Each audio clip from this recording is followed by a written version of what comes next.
kulanti wacan ku soo dhawaada barnaamijka hayaanka horumarka toddobaadkan barnaamijka waxaynu ku eegi doonaa horumarka dhanka bilicda ammaanka iyo dibdhiska lagu soo kordhiyey madaxtooyada qaranka Soomaaliyeed dabcan villa Soomaaliya waa halka uu galo madaxweynaha ummadda Soomaaliyeed waa inay noqotaa meel aad u qurux badan oo ay soo jiidan karto bilicdeeda dadka kale ee ajaanibta ama dawladaha kale marka ay booqanayaan horay waxa ay ahayd meel ka duwan sida hadda laga dhigay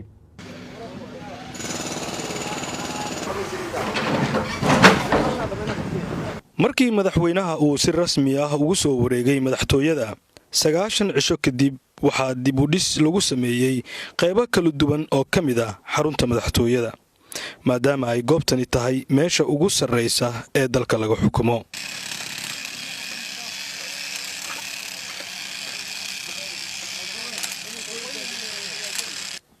waxaa la casriyeeyay iridda hore ee laga soo galo madaxtooyada oo qalab casri ahna lagu rakibay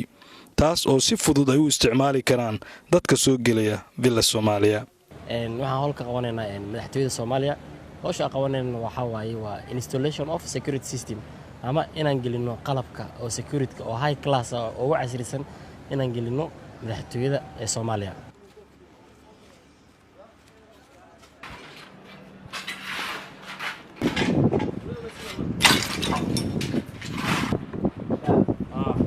meeshaan ajigno waxa waa guard house ama qolka ilaalada waardiyaha oo qolada u gudbayso gudaha si oo waardiyeenaysay qolkan sida arda u jeedaan waxa way kor ay u kacay qol aad u yar ayu hawa weyn hadartan waxa la dhex dhigi doonaa gudihiisa laba shay oo baaritaan ah midna waa luggage scanner waa meeshii boorsooyinka wixii lagu baarayay la dhex dhigi doonaa iyo walk through scanner midkii dadka dhex marayeen oo baaritaanka ah qolka hadartan hawshiis meeshan ay maraysa muddo koon gudeed insha Allah waan soo gabagabeynayna waan rinjiinayna meesha dhax bartamaha waxa ugu talagalnay in ay dadkii socdo ay dhex maraan waxaan ugu talagalnay gadaal dhinaceeda kale waan arki doontaan qayb oo ah jaranjarada dadka caadiga ku soconayeen iyo qayb dadka oo disabled ama naafaha ay marayaan oo kale oo ugu talagalnay ayagan meeshaas waxaa sidoo kale la adkeeyay ammaanka soo gelitaanka madaxtooyada iyadoo labada qaybood la kala soocay oo dadkuna ay maraan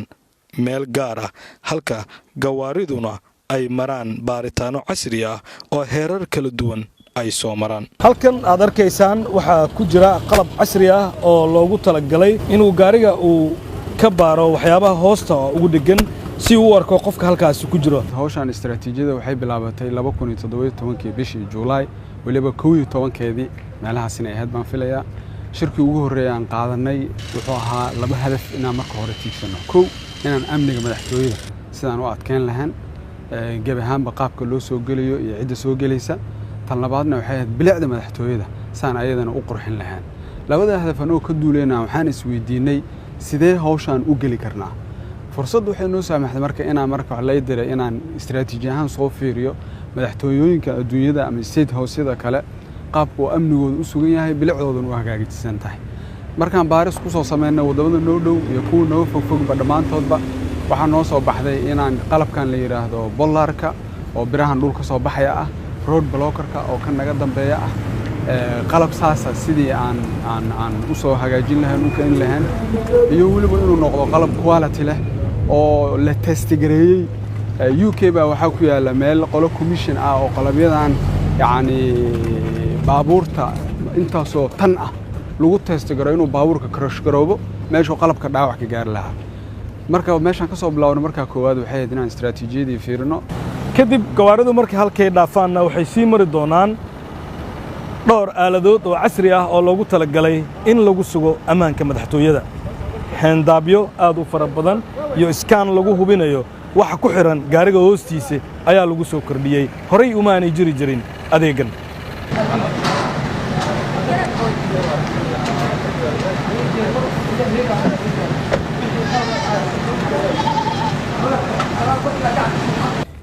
marka waxaan arkayay kolkii hore qofkii soo gali jiray madaxtooyada iyo hadda qofka soo galay bal farqiga u dhaxeeyo waxa u dhaxeeya laba wax waliba qofka kaliya ma gawaarida iyo waxaan oran karnaa qofka marka hadaan ku hormaro qofka su'aasha ay weydiisay kadibna gawaarida kugu xijiyo qofka waxa u dhaxeeya marka koowaad awal qofka yaani meel yar oo askari balbala oo habu istaagi jiray laakiin hadda waxay noqotay in laamigii dadka ay soo mariyeen marka hore loo dhiso askarigii meel yar oo nadiif ah uu taagan yahay oo marka koowaad ba askarigu qofka uu hubiyo qofkan qof xaq uu ku gala meesha lama yahay laakiin meesha saxda qofka lagu baarayo waa meesha ay fadhiyaan control roomka oo yani dadka qofkii walk through-gi dhexmariya iskaankii x-ray-gi dhexmariya ID-giisa hubiya qofkiina uu dareemayo si sharaf leh inuu meesha uga soo dhexbaxay sidoo kalena waxa ku xiran tone style oo wareegayo qofkii hadduu hub ama wax kala watana laftigeedana maxaan ku iraahdaayo ciriiri iyo xanibaad gelinaya waxyaalaha marka hadda waxaad moodaa inay sidiina ka fudud tahay kana sharaf badan tahay gawaarida ku soo haray taa laftigeeda waxay fududeysay inaan keenay fingerprint oo gaarigu awood u leeyahay haddii meesha awal waraaqda laga siin jiray haddii gaariga la diiwaan geliyey qofka darawalka fartiisa in la diiwaan geliyo ama xildhibaanka gaarigaas kale ama wasiir gaarigaas kale darawalkiisa ama qofka ka shaqeeya madaxtooyada ama xafiiska ra'iisul wasaaraha taa warka waxay fududeysay qofka inuu farta saaro ay alaabtiina ka furmato saanu qofka ku diiwaan gashan yahay baabuurkan la yaqaan taarikadiisa qofka farta saaray inuu ahaa baafo goorta uu soo galay iyo goorta uu ka baxay xataa la ogaan karo inuu eriyadii madaxtooyada gaarigu ku dhex jiro inuu ka dhex baxay taana waxay fududeysay amnigii marka askartii waxa uu fududaatay shaqadii dhowr waxba horta qorraxdii ay fadhiyeen waxa lagu bedelay maxaan ku raadaayo meelo ay galaan oo qurux badan labo birtii cusleed oo xariga ugu xorneedo isku bedeli jireen oo dalaci jireen oo maalintii dhan qof inuu ku mashquulo ahaydna waa laga baajiyay askari waa diyaarsan yahay qofkan iyo gaarigan ku mashquulsan inuu marka hore isku hubiyo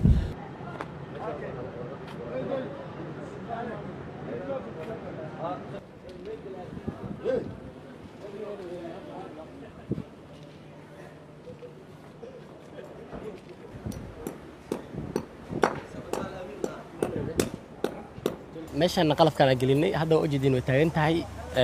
qalabkan waxa la dhahaa tayakila taayarada ayuu banjarinaya baabuurkii isku day inuu sharci daro ku soo gudbo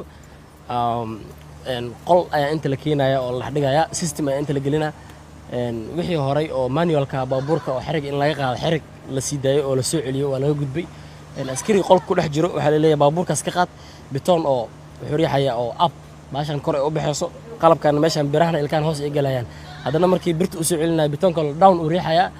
automatically birtan ida soo celinayso ganahan way soo baxayaan marka baabuurka isku day sharci daro inuu meesha gudbo taayarada ay ka banjarayso meel fogna ma gaarayo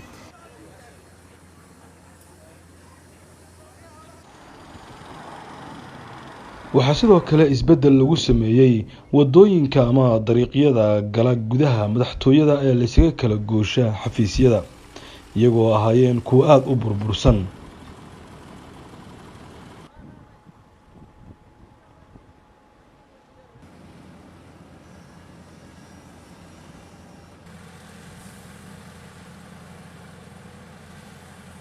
howlaha socda ayay ka mid tahay macnaha ma gartay madaxtooyada in bilicdeedii iyo quruxdeedii la soo celiyo laamiga ayaa ku bilowday waxaan rabnaa feeska koowaad oo hadda socda oo ilaa iyo gudaha madaxtooyada ilaa xafiiska madaxweynaha ilaa guryaha martida ilaa iyo guryaha iyo beeraha agtooda laamiyada maraa oo dhan in la soo nooleeyo macnaha ma gartay oo si fiican loo saaro wixii ka dambeeyana waxaan howlgeli doonaa feeska labaad oo runtii gudaha madaxtooyada meel kasta oo ay ka muuqato laami la'aanta iyo diifta ka muuqata macnaha maartay in laga tirtiro oo laga baabiyo waxaa sidoo kale lagu soo kordhiyey amba la hagaajiyey qaybo gawaarida ay dhigan karaan dadka booqanaya amba kuwa ku shaqeeya gudaha madaxtooyada qaranka Soomaaliyeed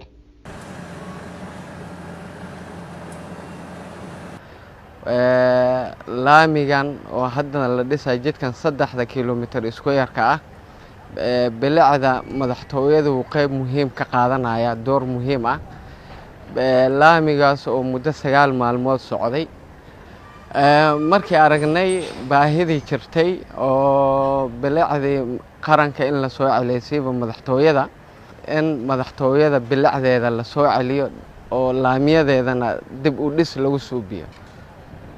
si didiilo fiican wadanka guud ahaan ugu noqdo dib u dhiska u horseedo maadaama madaxtooyada qaranka laga bilaabo bilicda beertan waxaa sidoo kale qayb ka qaatay wiilkan dhalinyarada ah ee ku caanbaxay arar farmaajo iyo geeya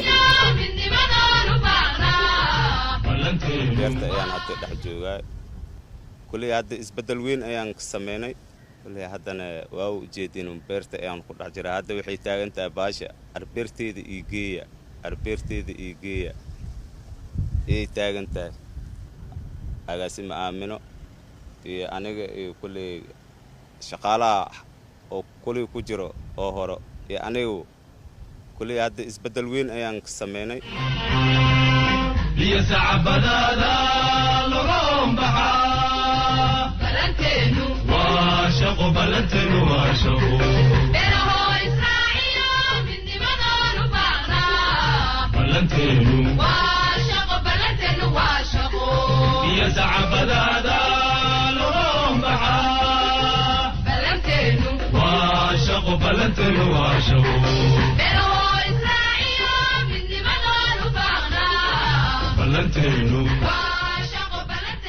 madaxtooyada qaranka Soomaaliyeed sidoo kale waxay ahayd hoy ay deganaayeen shaqaale iyo waliba mas'uuliyiin ka tirsan xarunta madaxtooyada laakiin hadda waxa lagu soo koobay oo kaliya inuu halkaasi ku hoydo madaxweynaha ummadda Soomaaliyeed maxaa haddaba looga faa'iideystay hoygii dadkaasi laga raray